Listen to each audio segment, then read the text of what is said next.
पिंपरी चिंचवड महापालिकेत दोन्ही राष्ट्रवादी एकत्र लढणार, अजित पवारांची घोषणा. तर पुण्याच्या आघाडीबाबत उद्या दुपारी घोषणा होण्याची सूत्रांची माहिती.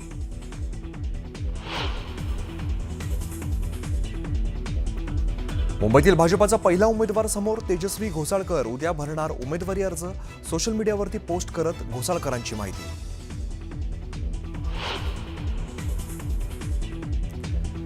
मुंबई महापालिकेसाठी अजित पवारांच्या राष्ट्रवादीची पहिली यादी जाहीर. 37 उमेदवारांच्या पहिल्या यादीची सना मलिकांकडून घोषणा. मलिकांच्या कुटुंबातील तिघांना उमेदवारी जाहीर.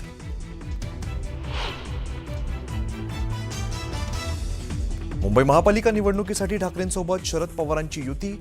शिवसेना, ठाकरे पक्ष आणि मनसेकडून शरद पवारांच्या राष्ट्रवादीला मिळणार 10 जागा.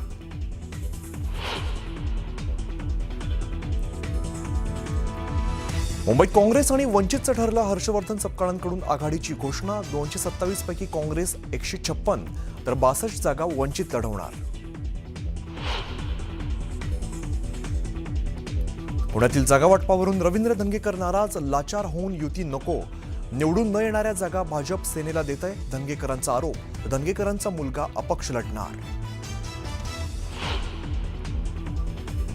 मीरा भाईंदरमध्ये महायुतीचा पेच कायम. भाजपाने 24 तासात निर्णय न घेतल्यास स्वतंत्रपणे लढण्याचा प्रताप सरनाईकांचा इशारा.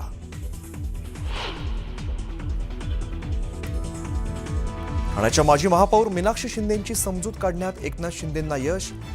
नाराजी दूर झाल्याची मीनाक्षी शिंदेंची माहिती.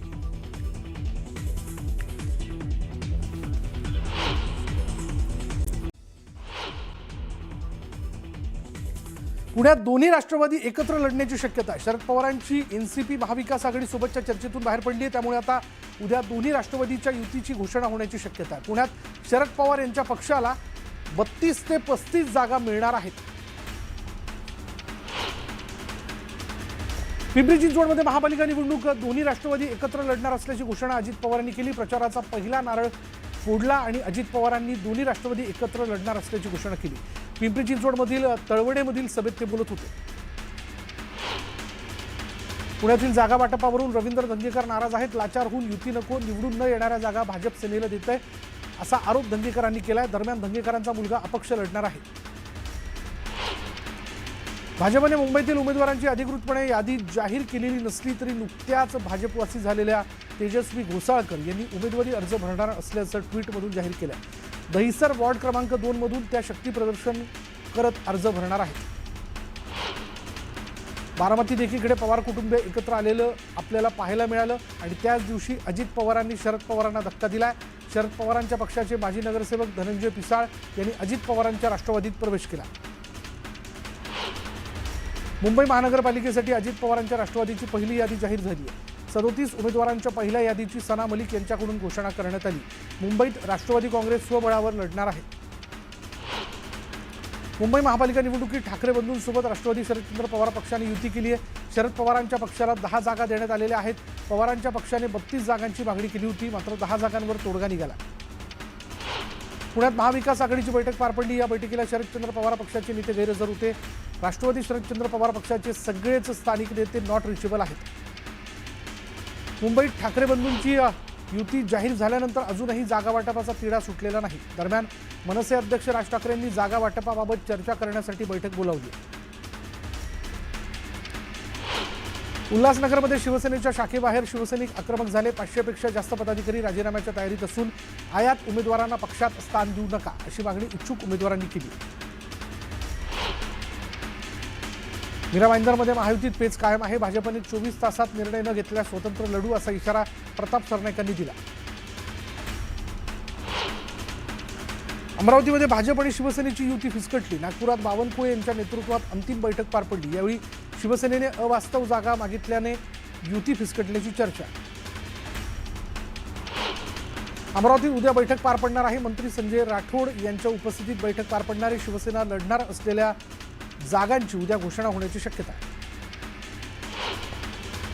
नवी मुंबईच्या माजी महापौर मीनाक्षी शिंदे यांनी जिल्हा महिला आघाडीच्या अध्यक्षपदाचा राजीनामा दिला होता. दरम्यान आता उपमुख्यमंत्री एकनाथ शिंदेंनी मीनाक्षी शिंदेंसोबत चर्चा केल्यामुळे नाराजी दूर झाल्याचं बोललं जातंय. वरणगाव नगर परिषदेचे नवनिर्वाचित अपक्ष नगराध्यक्ष सुनील काळे यांची विजयी रॅली काढण्यात आली. यावेळी विजयी नगराध्यक्षांनी वरणगाव इथून जामनेरपर्यंत ट्रॅक्टरने प्रवास करत मंत्री गिरीश महाजनांची भेट घेतली. त्यामुळे सुनील काळे भाजपला पाठिंबा देणार असल्याचं बोललं जातं. पिंपरी चिंचवड महानगरपालिका निवडणुकांचं बिगुल वाजताच प्रभाग क्रमांक 16 मध्ये राजकीय वातावरण तापू लागलंय. भाजपच्या उमेदवार जया राऊत यांनी देहू रोडच्या मामुर्डी गावाचे ग्रामदैवत भैरवनाथ मंदिरात दर्शन घेऊन प्रचाराचा नारळ फोडला. यावेळी भव्य रॅली काढत जोरदार शक्ती प्रदर्शन करण्यात आलं. सोलापूर महानगरपालिकेत शिवसेना आणि राष्ट्रवादीच्या युतीची घोषणा झाली. दोन्ही पक्ष प्रत्येकी 51 जागा लढणार आहेत. त्यामुळे सोलापुरातील निवडणूक अधिक रंगतदार ठरणार आहे. सोलापुरात एमआयएम पक्षाने काँग्रेसला धक्का दिला. काँग्रेसने जाहीर केलेल्या उमेदवारांनी एमआयएममध्ये प्रवेश केला. फिरदोस पटेल यांना प्रभाग क्रमांक 16 मधून काँग्रेस पक्षाने उमेदवारी जाहीर केली होती. मात्र तरीही फिरदोस पटेल यांनी एमआयएम पक्षात प्रवेश केला. एमआयएमचे नेते फारुख शाब्दी यांच्या उपस्थितीत हा पक्षप्रवेश पार पडला. सोलापूर दक्षिणचे आमदार सुभाष देशमुख यांनी 2 महिन्यांपूर्वी शीतल गायकवाड यांना उमेदवारी जाहीर केली होती. मात्र पालकमंत्री जयकुमार गोरे यांनी राष्ट्रवादीचे किसन जाधव आणि नागेश गायकवाड यांना भाजपात प्रवेश दिला आणि त्यामुळे शीतल गायकवाड यांची उमेदवारी धोक्यात आली असून इच्छुक उमेदवारांनी हजारो कार्यकर्त्यांसह भाजप कार्यालयाबाहेर आत्मदहन करण्याचा इशारा दिला. राष्ट्रवादी शरदचंद्र पवार पक्षाकडून सोलापूर महानगरपालिकेसाठी उमेदवारांची पहिली यादी जाहीर करण्यात आली आहे. शरदचंद्र पवार पक्ष सोलापुरात 20 जागा लढणार आहे, तर पहिल्या 6 उमेदवारांची यादी जाहीर करण्यात आली. रत्नागिरी शिवसेना उभाटा पक्षात फूट पडली आहे. माजी खासदार विनायक राऊतांवर उपजिल्हा प्रमुख सचिन आंबरे यांनी टीका केली. विनायक राऊत शिवसेना उभाटा पक्षाला संपवण्याचा प्रयत्न करतात असा आरोप सचिन आंबरे यांनी केला. वर्धा जिल्ह्यातील भाजप युवा मोर्चाची जिल्हा कार्यकारिणी जाहीर झाली आहे. कार्यकारिणी सदस्य म्हणून मयंक खंडांगळे या गुन्हेगाराला स्थान देण्यात आले. त्यामुळे चर्चांना उधाण आलं. युवा मोर्चाचे जिल्हाध्यक्ष पृथ्वी शिंदे यांनी ही कार्यकारिणी जाहीर केली. डोंबिवलीमध्ये मोठ्या संख्येनं तरुणांनी मनसेत पक्षप्रवेश केला. भाजप आणि शिवसेनेच्या फोडाफोडीच्या राजकारणाला कंटाळून पक्षप्रवेश केल्याचं तरुणांनी म्हटलं. उल्हासनगरमध्ये शिवसैनिकांनी संताप व्यक्त केला. पक्षात आयात नको, स्थानिकांना उमेदवारी देण्याची मागणी करण्यात आली आहे, तर 500हून अधिक पदाधिकारी राजीनामा देण्याच्या तयारीत असल्याची माहिती. चंद्रपूर महानगरपालिकेसाठी ठाकरेंची शिवसेना आणि वंचित बहुजन आघाडीच्या युतीची घोषणा करण्यात आली. दोन्ही पक्ष महानगरपालिकेत समसमान जागा लढवणार आहेत. काँग्रेसकडून सन्मानजनक वाटा न दिल्यानं आम्ही युती करत असल्याचं म्हणत दोन्ही पक्षांनी काँग्रेसवर टीका केली. अशोक चव्हाण यांना भाजप हिरवा करायचं असल्याचं वक्तव्य प्रताप पाटील चिखलीकरांनी केलं. तर एमआयएमशी माझा संबंध नसल्याचं स्पष्टीकरण अशोक चव्हाणांनी दिलं. तर त्यांना उमेदवार मिळत नसल्याचं दुर्दैवी असल्याचाही टोला त्यांनी लगावला. भाजपचा खूप वाईट अनुभव आला आहे. भाजपला काही झालं तरी हरवायचं आहे असं म्हणत उद्धव ठाकरेंनी भाजपवर जोरदार टीका केली. तर 16 तारखेला विजयाचा जल्लोष करायचा असल्याचं ते म्हणाले. पालिका निवडणुकीसाठी वंचित आणि काँग्रेसनं आघाडी केली आहे. काँग्रेस प्रदेशाध्यक्ष हर्षवर्धन सपकाळ आणि वंचितच्या पदाधिकाऱ्यांच्या उपस्थितीत ही घोषणा करण्यात आली. यामुळे दोन्ही पक्ष पालिका निवडणूक एकत्रित लढणार आहेत. आजपासून काँग्रेस आणि वंचित मित्रपक्ष असल्याचं वक्तव्य काँग्रेस प्रदेशाध्यक्ष हर्षवर्धन सपकाळ यांनी केले. तर ही नवी सुरुवात असून भाजपला रोखण्यासाठी एकत्र आल्याचं त्यांनी म्हटलं. कृष्णराज महाडिक यांनी महापालिकेच्या निवडणुकीतून माघार घेतली. मी पक्षाचा निष्ठावंत कार्यकर्ता असल्याचं मत यावेळी त्यांनी व्यक्त केलं.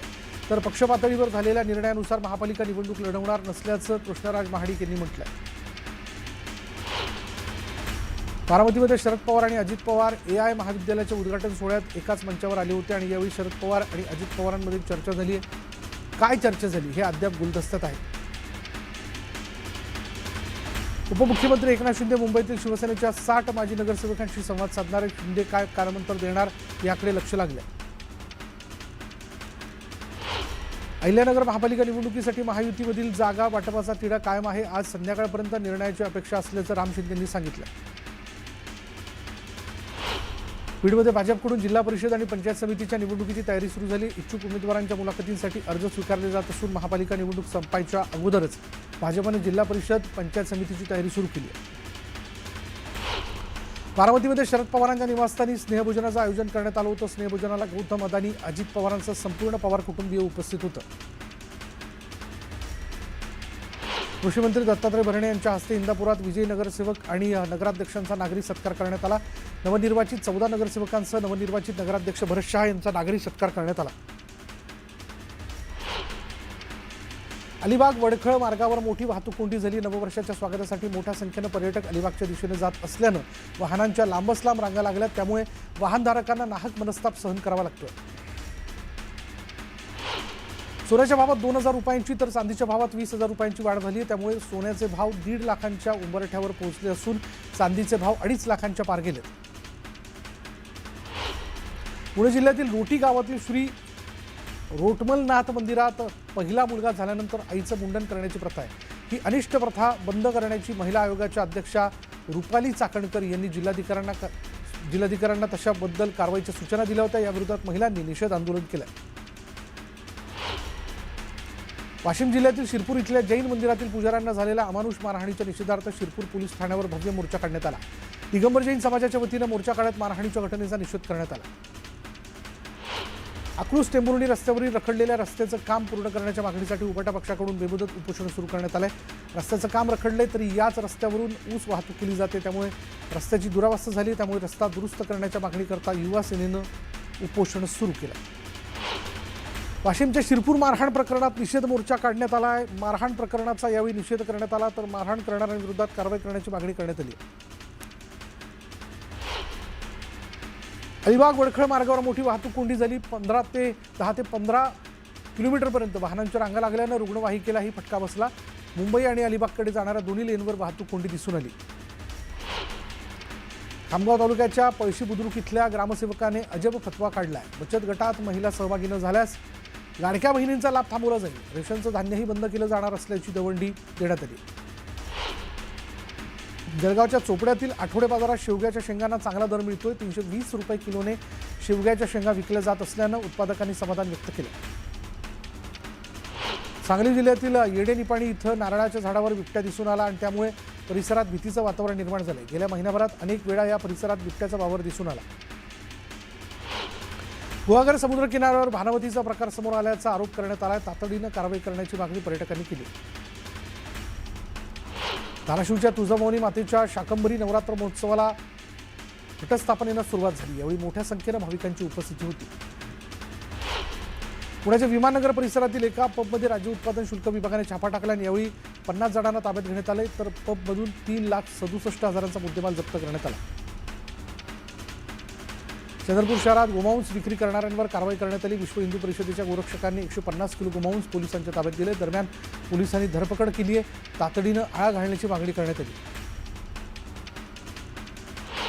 बुलढाण्यातील खामगाव तालुक्याच्या पळशी बुद्रुक गावातील ग्रामसेवकांनी अजब फतवा काढला.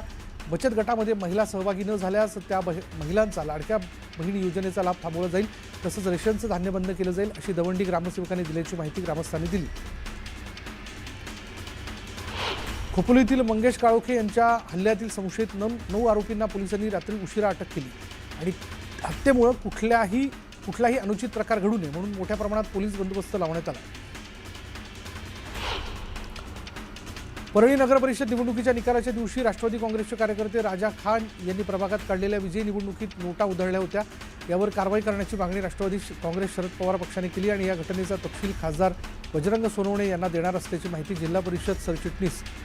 जिल्हा सरचिटणीस देवराव लुगडे यांनी दिली. चंद्रपूर जिल्ह्यातील मामला आणि महादवाडी इथल्या जंगलातील बांबू कटाईसाठी बालाघाट इथून आलेल्या मजुरांवर वाघाने हल्ला केला. या हल्ल्यात प्रेम सिंग उदे आणि उदसिंग मडावी या 2 मजुरांचा मृत्यू झाला. या घटनेनंतर वन विभागाने घटनास्थळी उपाययोजना केल्या. चाळीसगावच्या खडकी इथल्या माध्यमिक विद्यालयात शनिवारी अनोखा स्नेह मेळावा पार पडला. सन 2000-2001 यावर्षी इयत्ता 10वीत असलेल्या माजी विद्यार्थ्यांच्या गर्दीनं पुन्हा एकदा वर्ग भरला. 25 वर्षांपूर्वी ज्याप्रमाणे उशिरा येणारे शिक्षकांची छडी खायची तसंच यावेळीही विद्यार्थ्यांना शिक्षकांनी शिक्षा दिली. आता आपापल्या आयुष्यात स्थिरावलेल्या विद्यार्थी विद्यार्थिनींना या गेट टुगेदरमधून जुन्या आठवणींना उजाळा देता आला.